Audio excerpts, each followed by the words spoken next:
Habár nem így terveztem, de Észtországba töltöttem be a 18. születésnapomat, amit az iskolában és otthon is megünnepeltünk. Valamint az osztálytársaim aláírtak egy üdvözlőkártyát, ami azóta is megvan. Palju õnne, kallis Benji, palju õnne sulle. Happy birthday to you, happy birthday to you, happy birthday dear Benji, happy birthday to you. Happy birthday.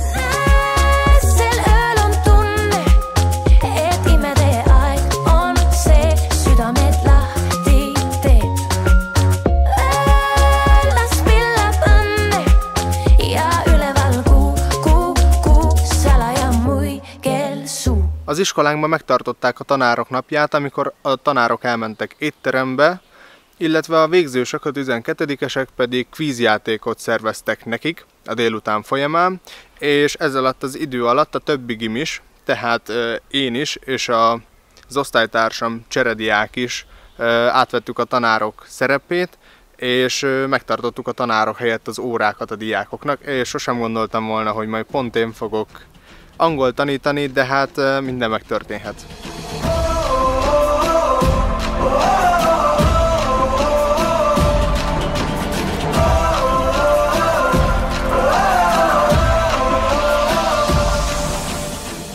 Akik nagyon szeretik a focit, talán tudhatják, hogy 2018. október 15-én volt Észtország-Magyarország foci meccs, ami végül is döntetlen lett, és habár nem vagyok egy nagy foci rajongó, a fogadószüleim elvittek erre az eseményre, és közösen drukkoltunk, én a magyaroknak, ők pedig az észteknek.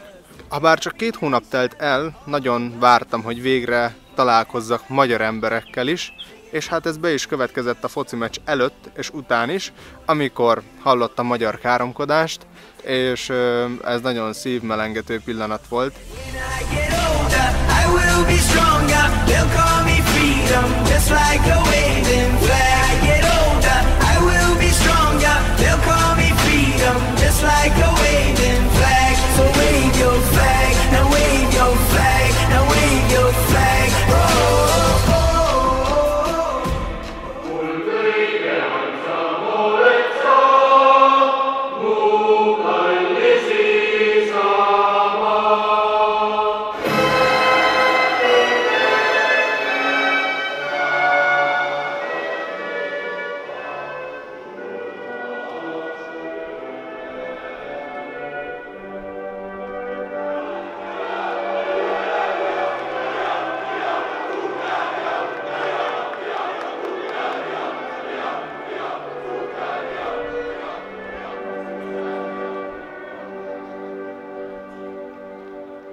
Freedom, give you fire, give you reason, take you higher. See the champions, take the field now. Unify us, make us feel proud. In the streets our heads are lifting as we lose our inhibition. Celebration, it surrounds us. Every nation, all around us. Sing forever young, singing songs underneath the sun. Let's rejoice in the beautiful game, and together at the end of the day, we all say, when I get older, I will be stronger. They'll call me freedom, just like a waving flag. I get older, I will be stronger. They'll call me freedom, just like a waving flag. So wave your flag, now wave your flag, now wave your flag, now wave your flag, now wave your flag, now wave your flag.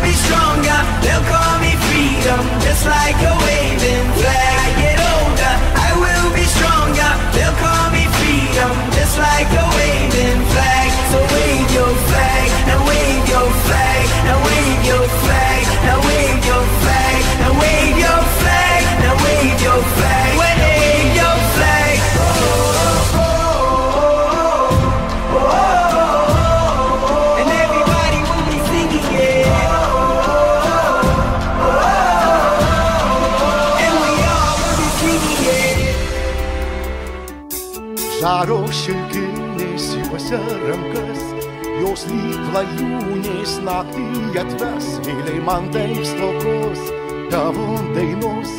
Gal jas sparnai sutemų atkartos, bet daina nebe ta, kai žemėj tamsu, išvelni bet šalta, todėl neramu, kad naktis taip ilga ir juoda, man dar ilgiau, kai tavęs nėr šalia. Tad saulė paskleiski man savo šilumą, savo juodą vėl, švieski man vėl, sušildyk rūko juostą migdų. Vėl, švieski man vėl, sušildyk tamsią naktį, tą juodą naktį. Vėl, švieski man vėl, pripildyk žemę džiaugsmo dainos. Vėl, švieski man vėl. A csereévem természetesen nem csak abból állt, hogy végig Észtországban voltam. A fogadó szüleimmel az őszi szünetben elutaztunk 3 napra a szomszédos Lettországon keresztül a délebbre lévő Litvánia fővárosába, Vilniusba. Az utazáshoz ki kellett töltenem egy utazási nyomtatványt, amit aztán az észt vájafjúnak kellett elküldenem.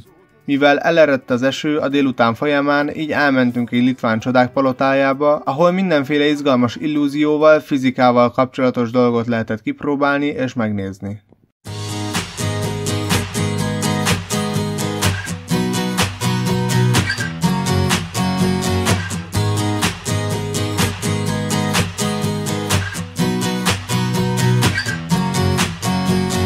Jeigu nori šokt, tai visų pirma reik išmokt,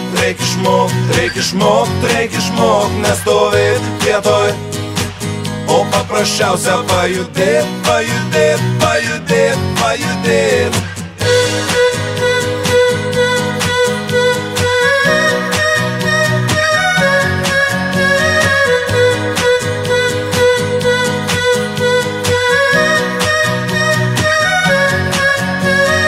Niekas nesupyks, jeigu iš karto nepavyks, čia nėra gėdos. Jei nesigauna, neliūdėk.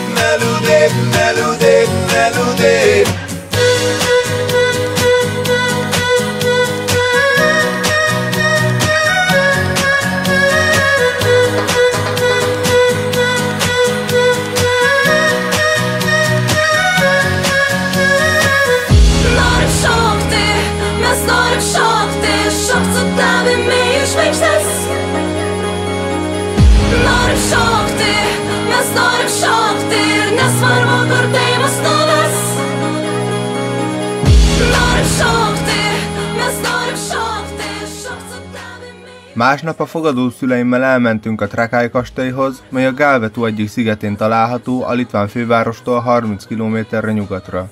A kővárat a 14. században kezdték el építeni Kęstutis vezetésével, majd 1404-re a fia által befejezték az építés nagy részét, aki 1430-ban ebben a kastélyban halt meg. Ez a kastély volt a litván nagyfejedelemség egyik központja, mely nagy stratégiai jelentőséggel bírt. Később szovjet kommunisták helyreállították a kastélyt, mely múzeumként funkcionál jelenleg.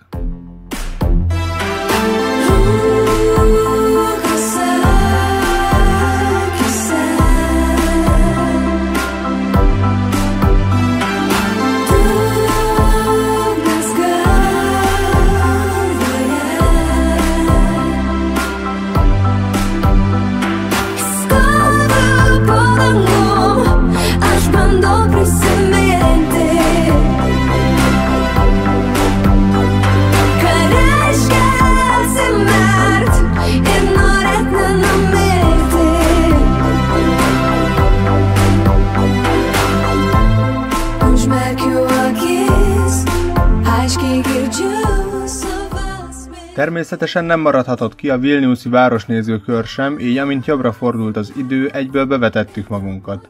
Litvánia fővárosa Vilnius, melynek történelmi belvárosa 1994 óta az UNESCO világörökség része. Az ország államformája köztársaság függetlenségét 1991-ben szerezte vissza. A keresztény vallást Európában utolsóként a 14. századba vették fel. Híres zarándokhelyük a Keresztek hegye, mely az ország északi részén található. Litvániában található Kelet-Európa egyik legrégebbi egyeteme, melyet Báthori István erdélyi fejedelem alapított 1579-ben. Az ország legkedveltebb sportja a kosárlabda, valamint itt van Európa leggyorsabb nyilvános vezeték nélküli internet kapcsolata.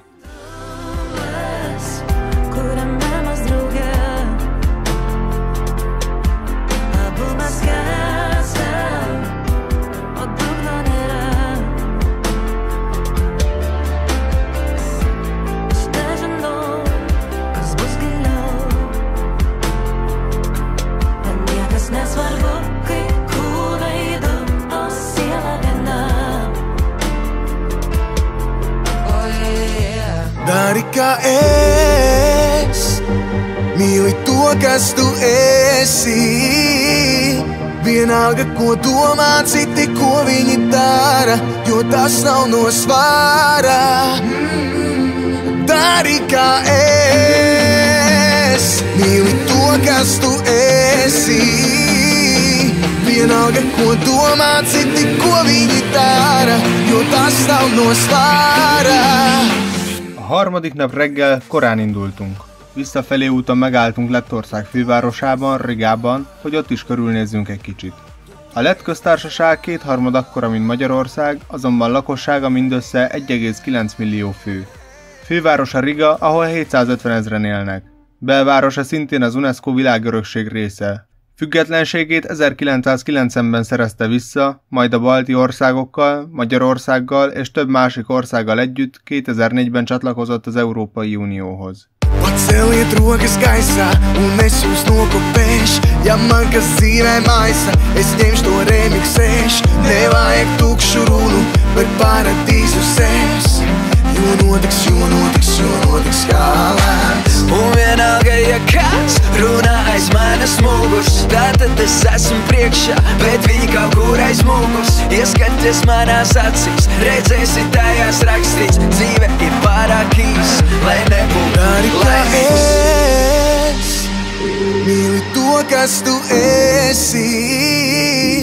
Vienalga, ko domā citi, ko viņi dara, jo tas nav no svāra. Miután megebédeltünk, újra autóba ültünk, és az észt határig meg sem álltunk, ahol persze tartottunk egy kis pihenőt, hogy a határ előtti utolsó lett alkoholboltba be tudjunk vásárolni, hiszen Lettországban olcsóbbak a termékek árai, mint Észtországban. Turies pie savā,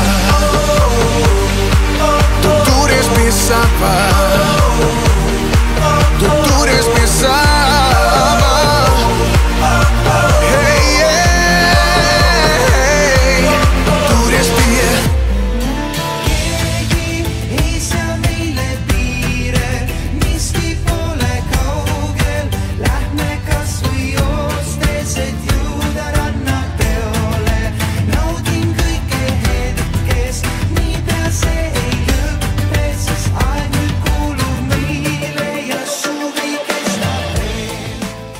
Az ész nyelvet főként Észtországban beszélik, mely az Európai Unió egyik hivatalos nyelve is, és a nyelv az uráli nyelvcsalád finn-ugor csoportjának balti-finn ágához tartozik, és ettől függetlenül vannak nyelvi kisebbségek Németországban, Finnországban, Svédországban, Ukrajnában és az Egyesült Királyságban is.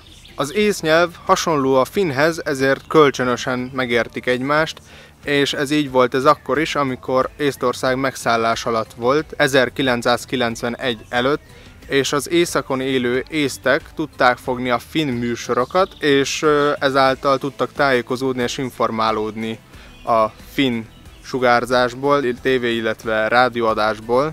Az ész nyelv latin betűs, bármilyen meglepő, 32 betűből áll, többnyire hasonló betűket használ, mint a magyar nyelv, azonban van umlautosa, van olyan O, aminek egy hullámvonal van a tetején, illetve van olyan S, illetve Z betű, aminek a tetején van egy picike V, azonban ezek a betűk csak az idegen szavakban szerepelnek. Az ész nyelvben nincsenek nemek, nincsenek névelők, van egy kevés elöljáró szó, de viszont van 14 nyelvtani eset, és ha bár a magyar nyelvben 18 van, ami számomra azt jelentené, hogy nekünk van plusz 4, plusz azok, amik az észteknek vannak, Ez nincs így. Vannak náluk olyan nyelvtani esetek, amik nálunk nincsenek, így aztán okozott fejtörést a nyelvtani esetek megtanulása. Az észnyelv valójában nem is annyira bonyolult. Én vagyok, észtül, má olen. Ezzel bármit el lehet mondani. Boldog vagyok, má olen önnelik. Beteg vagyok, má olen haige. Idegesítő vagyok és hülye nyelvtani dolgokkal untatlak, má olen tyttuja olen zintkind lastioma grammatika kysymustega ára tűtanul. Tudom, és bocsánat. Ami pedig úgy van, hogy mullon kakjuk.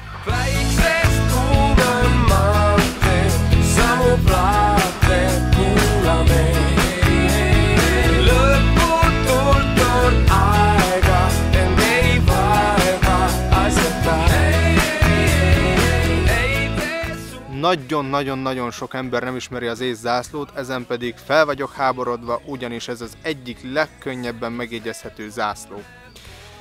Igazából csak el kell képzelni egy szép észt tájat, havas föld, fák, majd az ég, ebből adódik föntről lefelé, hogy kék a felső sáv, a középső sáv fekete, az alsó sáv pedig fehér.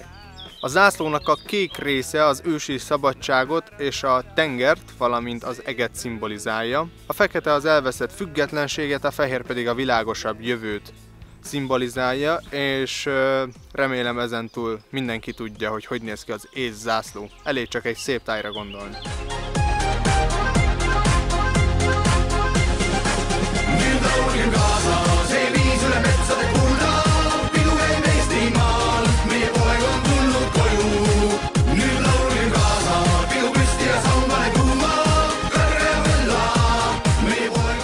Habár a csereévem alatt eltöltött hétköznapok nagy része nagyjából unalmas volt, mégis úgy gondolom, hogy kicsit elmesélem, hogy telt egy napom. Reggel, miután fölkeltem nagyjából 6:30 általában, lementem a konyhába, reggeliztem a fogadóapukámmal, ezután visszamentem a szobámba, összekészítettem a dolgaimat, és ő pedig kivitt autóval a buszmegállóba, vagy egyedül kisétáltam a buszmegállóba, és innentől számítva 50 perc alatt bent voltam az iskolába. Az órák eléggé unalmasan teltek, erről majd mesélek később. Majd ebédszünetben megebédeltünk, utána néha volt óra, néha nem volt. Ezután felültem buszra, villamosra és hazamentem, és a délután nagy részében otthon voltam és unatkoztam. Vagyis az túlzás, hogy unatkoztam, de inkább úgy mondom, hogy külső szemlélőként nem volt semmilyen haszna, amit én akkor csináltam. Illetve voltak olyan napok, amikor találkoztam cserediákokkal, és elmentünk a városba valamerre, és csináltunk valamilyen közös programot. Miután hazaértem az iskolából, általában ettem, ugyanis az iskolai menze nem volt valami ízletes.